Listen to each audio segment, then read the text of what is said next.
नमस्कार. मी आरती गुप्ते. अभिवाचन आरतीचं ह्या माझ्या चॅनेलवर तुमच्या सर्वांचं खूप खूप स्वागत. आज मी तुमच्या समोर एक सुरेख कथा सादर करत आहे. आजच्या लेखिका आहेत रश्मी साठे. यांचं साहित्य मी ह्यापूर्वी सुद्धा ह्या चॅनेलवर सादर केलंय. मला त्यांच्या लिहिलेल्या कथा खूप आवडतात आणि माझी खात्री आहे आजची कथा तुम्हालाही खूप आवडेल. कथेचं शीर्षक आहे यथा काष्ठमच काष्ठमच. पण त्यापूर्वी एक महत्वाची सूचना. जर आजचा व्हिडिओ आवडला तर जरूर लाईक करा, शेअर करा.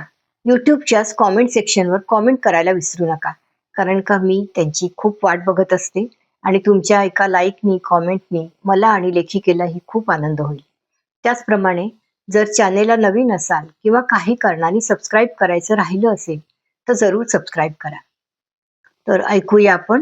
आजच्या लेखिका आहेत रश्मी साठे आणि कथेचं शीर्षक आहे यथा काष्ठमच काष्ठमच. अर्ध्या तासात चौथ्यांदा तिने व्हॉट्सअप उघडून बघितलं, पण सोनीला केलेल्या मेसेजवर 2 निळ्या खुणा काही दिसल्या नाही. म्हणजे सोनीनी अजूनही मेसेज नाही पाहिला. चैत्रा निराश झाली. सध्या ती ज्या फ्लॅटमध्ये भाड्याने राहत होती तो फ्लॅट 1 BHK असला तरी छान प्रशस्त होता. ती, सोनिया आणि केतकी गेले काही महिने तिथे एकत्र राहत होत्या. केतकीचं अचानक लग्न ठरलं आणि ती निघून गेली. सोनीला म्हणजे सोनियाला मुंबईला छान जॉब ऑपॉर्च्युनिटी आली. सोनी कालच मुंबईला गेली. पोचलीस का? तिथे कसं वाटतंय? असे प्रश्न चैत्रानी व्हॉट्सअपवर विचारले, पण सोनीनी ते पाहिले सुद्धा नव्हते. तशीही सोनी अगदी जेवढ्यास तेवढं काहीशा अलिप्तपणेच वागेल. मीच मैत्रिणींमध्ये आपली इतकी गुंतते का? त्यांची काळजी करत बसते का? चैत्राच्या मनात आलं. आता त्या भल्या मोठ्या फ्लॅटमध्ये चैत्रा एकटीच होती. लहानपणापासून तिला एकटीने राहण्याची, रात्री एकटीने झोपण्याची फार भीती वाटे. पण आता नेमकं तेच वाट्याला आलं होतं. रात्री एकटीसाठी जेवायला काय बरं करू? मुगाची खिचडी? छे, ती सुद्धा नको. नाही उतरणार घशाखाली. मग एखादा सफरचंद खाईन. ती खिडकीपाशी गेली. बाहेर मोठं झाड होतं. त्या झाडाच्या खिडकी लगतच्या फांदीवर अलीकडे एक कावळ्यांची जोडी रात्रीच्या विश्रांतीसाठी येऊन बसे. आज ती सुद्धा नव्हती. अरे काय हे? सगळ्यांनीच मला आपलं एकटीला टाकून द्यायचं ठरवले का? आज चैत्राला अगदी आईची आठवण तीव्रतेने आली. चैत्रा ग्रॅज्युएट झाली आणि तडकाफडकी आई गेली. त्यानंतर बाबांनी दुसरं लग्न केलं. ही दुसरी बायको तशी चैत्राशी ठीकठाक वागे. खरं तर चैत्राला माणसांची खूप आवड. पण घरात आपल्या आईची जागा ही तिराईत बाई बळकावून बसली, ही भावना काही तिचा पिच्छा सोडेना. त्यामुळे चैत्राला ती आवडत नसे. त्यात एकुलती एक असल्याने लहानपणापासूनच आई, बाबा, आजी, आजोबा हे सगळेजण चैत्राच्या कलानी वागत. चैत्रा कॉलेजमध्ये असताना आजी आजोबा लागोपाठ गेले आणि मग आई. बाबांनी दुसरं लग्न केल्यानंतर घरातलं तणावपूर्ण वातावरण तिघांनाही नकोसं वाटू लागलं. देशपांडे काका हे बाबांचे मित्र. ते म्हणाले, चैत्राला कोऑपरेटिव्ह बँकेत नोकरी लागली ना, पगार चांगला आहे. मी इन्व्हेस्टमेंट म्हणून एक फ्लॅट घेऊन ठेवलाय. आपलं शहर आता IT हब झाल्यापासून इथे खूप तरुण मुलं मुली येतात.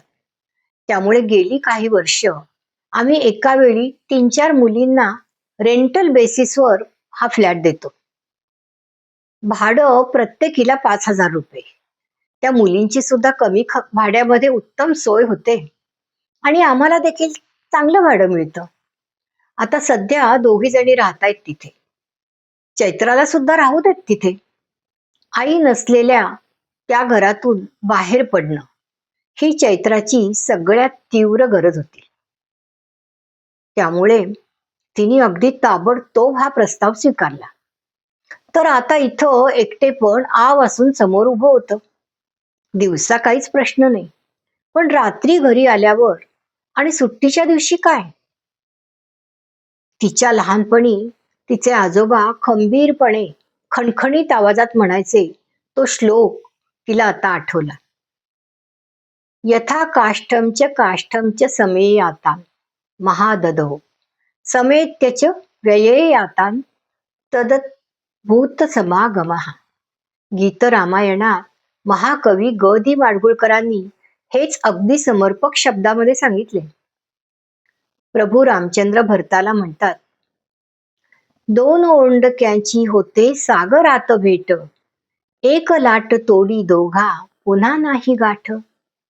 जसे दोन ओंडके महासागरात एकत्र येतात आणि एका लाटेने वेगळे वेगळे होतात, तशाच दोन व्यक्ती काही काळ एकमेकांच्या सहवासात येतात आणि कालचक्राच्या गतीनुसार अलग होतात.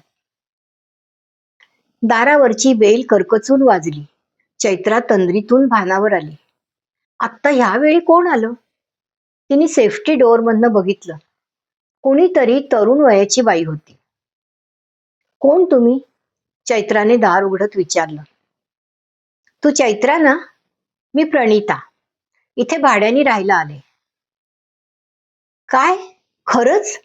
चैत्राला आपला आनंद लपवताच आला नाही. तो तिच्या चेहऱ्यावर लगेच उमटला.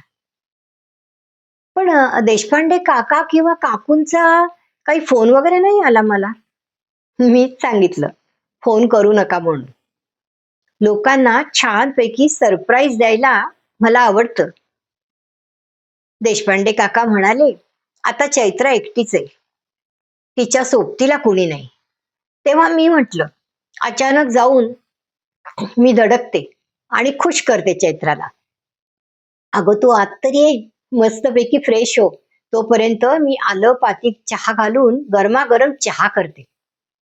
रात्री चहा चालतो ना तुला? चालतो? धावतो. चहा कधीही चालतो मला. मला पण. चैत्रा अगदी आनंदाने म्हणाली. झक्कास झालाय चहा. प्रवासाचा सगळा शीण गेला. आता तू एवढ्यात इथून जाणार नाहीस ना ग? चैत्राने अगदी आशेने विचारलं. अगं नाही, माझं प्रमोशन झाले आणि वर्षभरासाठी ट्रान्सफर झालीये. इथे मी मुंबईला असते, अंधेरीला. आता आता इथे आले. तुझ्या घरी कोण कोण? मी, माझा नवरा सृष्टी, माझी 5 वर्षाची लेक आणि सासू सासरे. वा, मग इथे तुला लेकीची आठवण राहील ना ग? अगं हो, पण आता काय करणार? निदान तिची काळजी तरी नाहीये. कारण तिला ना खूप लळा आहे आजी आजोबांचा. आणि 1 वर्ष काय ग, हा हा म्हणता निघून जाईल. जरा वेळाने प्रणिता म्हणाली, ए मस्त वास आलाय ग किचन मधनं. हो ना? अगं तू आल्यावर कांदा बटाटा मटार अशी भाजी केलीये मी. घरात ना व्हीट ब्रेड आणि अमूल बटर आहेच. भाजी मॅश करून ब्रेड स्लाइसच्या मध्ये भरून टोस्ट सँडविच करतेय मी. हा तरीच इतका खमंग वास दरवळतोय सगळीकडे. प्रवासातून आल्यावर पोळी भाजी भात आमटी हे असं नेहमीचं जेवण नको असतं ना जनरली. म्हणजे म्हणून म्हटलं की आपण सँडविच टोस्ट अगदी पटकन होईल. सँडविच खाऊन तर बघ, पुन्हा गरमागरम चहा डोसू आपण. आजपासून एकटी या विचाराने अगदी अस्वस्थ झाले होते ग मी.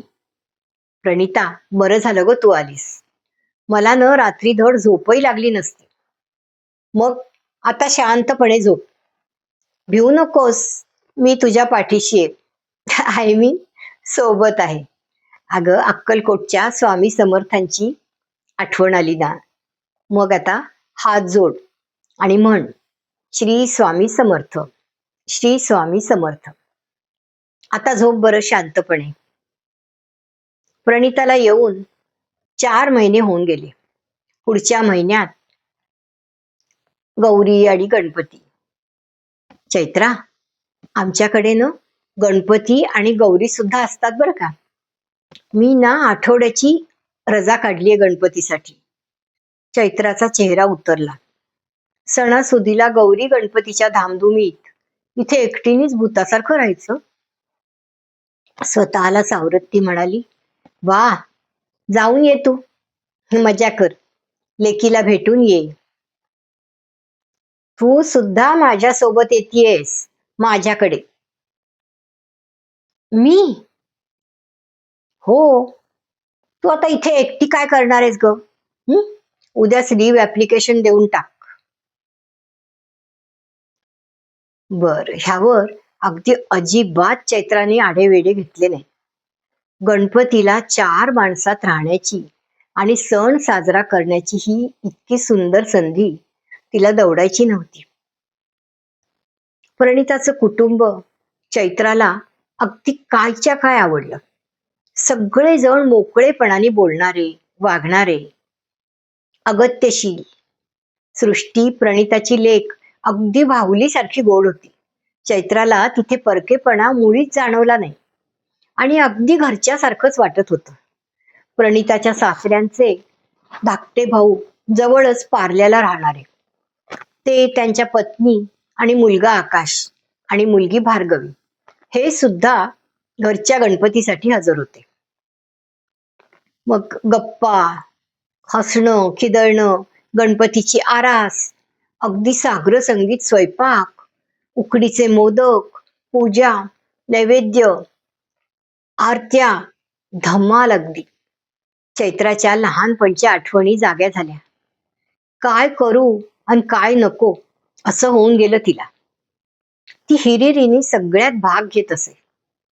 आनंदाने, उत्साहाने बडबड करत होती, हसत होती. एक आठवडा कसा अगदी भुरकत संपला. प्रणिता आणि चैत्रा एकत्रच परत निघाल्या. थँक्यू प्रणिता, तुझ्यामुळे मी खूप एन्जॉय केलं. किती दिवसांनी अशी 4 माणसात राहिले, बोलले, हसले. चैत्रा अगदी मनापासून म्हणाली. मग रोजचं रुटीन सुरू झालं. दिवस, आठवडे, महिने पुढे सरकू लागले. प्रणिताची बदली 1 वर्षासाठी झाली होती. वर्ष तर संपत आलं. प्रणिताचा सहवास संपत आला. आता आणखी कुणी भाडे करू अशी मुलगी सुद्धा आली नव्हती. म्हणजे आता पुन्हा एकटीनं राहावं लागणार. या विचाराने चैत्रा अगदी अस्वस्थ झाली. चैत्रा, तुला आकाश आठवतंय का? एक दिवस संध्याकाळी घरी आल्यावर प्रणिताने एकदम अचानकच विचारलं. आकाश? हं? हो, माझा चुलत दीर ग. कम्प्युटर इंजिनियर आहे. कॉर्पोरेट सेक्टरमध्ये नोकरी करतो. पॅकेज मस्त आहे हा त्याचं. त्याचं काय? चैत्राने गोंधळून विचारलं. अगं, आकाश, तो उंचापुरा, भारदस्त व्यक्तिमत्व असलेला तरुण चैत्राला आठवला. हो हो, आठवलं. छान पर्सनॅलिटी आहे हा तुझ्या दीराची. हो ना, त्याचंही हेच म्हणणं आहे तुझ्याबद्दल. तू स्मार्ट, उत्साही आहेस वगैरे वगैरे. पसंत आहेस त्याला लग्नासाठी? तुझं काय म्हणणं आहे? काय? चैत्राला हे अगदीच अनपेक्षित होतं. अगं, त्यात एवढं गोंधळण्यासारखं काय आहे ग? हा, वेडपट कुठली. प्रणिता थट्टेनी म्हणाली. हे बघ, नीट विचार करतो. पाहिजे तर पुन्हा एकदा भेटा तुम्ही. दोघच भेटा. मग आकाशचे बाबा तुझ्या बाबांना येऊन भेटतील. चैत्रा चक्क लाजली. पुन्हा एकदा औपचारिक भेट. आकाशला नकार देण्यासारखं असं खरोखरच काहीच नव्हतं. मग काय, लग्न ठरलं, पार पडलं. प्रणिता म्हणाली, चैत्रा, तुला गणपती बाप्पा पावला ग बयो. आता 2 ओंडके नको. स्वयंवर झाले सीतेचे. हे घे गुणगुणायला आता सुरुवात कर. चैत्राचा एकटेपणा संपला होता. धन्यवाद. लेखिका आहेत रश्मी साठे आणि सादर करती आरती गुप्ते.